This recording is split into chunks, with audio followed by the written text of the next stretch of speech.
There are certainly those who have dubbed this guy the Flashlight, and this is the Sabertrio Arclyte.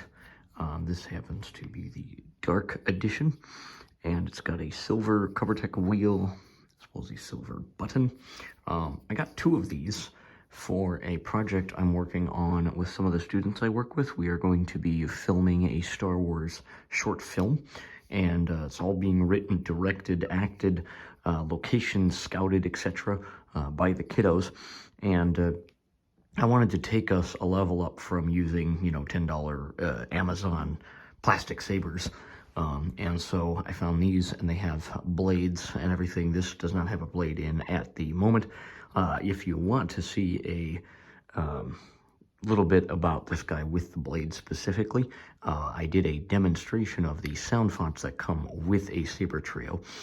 So that video is up on the channel. But this is just about this little guy. And number one, it's comfortable, especially without a blade. And what I have in it at the moment is a blade plug. So if I go ahead and ignite the saber, we're on the Dark Edition sound font. But here you can see the red light coming through. This is their Escher blade plug. And it's just, when I turn the saber off here, it's just kind of a very basic, non-decorative plug. And I thought, again, for the film, that would be a practical, it's not going to allow overwhelming amounts of dust inside, that sort of thing. Again, it lights up enough. So in terms of being belt hangers, which is what the sabers will be when we don't have the blades in, we can use the CoverTech system, which will hang from the clip like so off of a belt of our characters. And then when we have the action scenes, we'll put the blade in. But overall thoughts, this thing is light. Actually, I have another Sabertrio that I got. I haven't made a video about unboxing it because it wasn't well filmed, but if you'd like to see it anyway, please let me know. But we'll start down at the pommel end. The pommel on this guy is very simple. It's got a vented pommel with some, I think it's called knurling, is the name of this texture. And the pommel comes off here to reveal your chassis, which I won't do just at the moment. But then going from there, you've got the CoverTech wheel kind of between the pommel and the main grip. At the main grip section, you have more of this knurling aluminum. And I love this texture. It's easy on the hand, especially without a blade. This thing is just amazingly well balanced. And even with a, what they call a stunt blade, because it doesn't have lights in the blade itself, I'm a big fan of that. So moving upwards, you've got the button section here, which is pretty uniform. There's a screw on the back, or not a screw, excuse me. This is the aux button. So I can hit that here to look at the battery level, which is mostly green, so that's good. So you've got your two buttons opposite each other above the main grip. Moving into the next kind of tactile section, you get to kind of the choke point. And that's split in half by another section that's almost recessed in a little further even.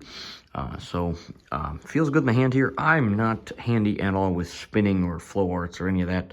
I'd like to get into it if anyone wants to try to teach a blind guy how to do all that stuff without throwing anything across the room. I'm interested. And then moving up from the choke point, you have another little recessed ridge. That brings you to the region where all of your retention screws live. I have one in at the moment out of, I want to say 3 available or 4 available spaces. Or no, maybe the Saber only has the one. Yeah, now I'm losing my marbles and thinking of my other Saber, which happens to be the Senza. But here it is, the one screw to rule them all, holding the blade plug on. And then you have this little section with like 3 ridges, 4 little recessed bits, and that kind of makes the top of the Saber. And then you get into the top here where the blade plug is at the moment. So just a quick look at the Arclyte here. And again, I'm a fan. I think for our purposes, we haven't actually started filming yet. My kids have a little bit of work to do before we get to that point, and I did bring these lightsabers in as an incentive for them to kind of keep working on writing and kind of, you know, continuing to work on it. It's a process, as many of you will know. And if you don't, it's a process. So, but I'm a huge fan of the Arclyte. It's been worth the money for sure. Even just using it for a kind of a cheapy last-second Halloween costume was fun with the kids. They had fun checking it out, and of course they all wanted to try it. So very cool. Not as fancy as a NeoPixel, but that was not the goal. These are going to be fought with, and that's why I got just the FX variant, as Sabertrio calls it, with kind of their stunt blades and get it ready for some battle-wornness.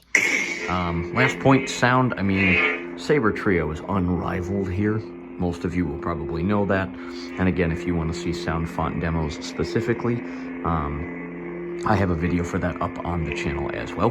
But even holding it in hand, you get a little bit of that vibration coming through, which is really fun. And this vented pommel down here is just awesome. Smooth swing, very responsive. And then, you know, usually if you have a blade, it works better, but I have a knee.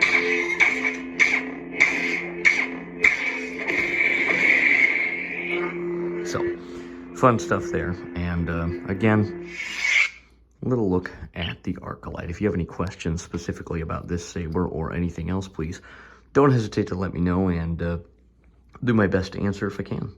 Thanks for checking this out, and we'll see you soon. Peace.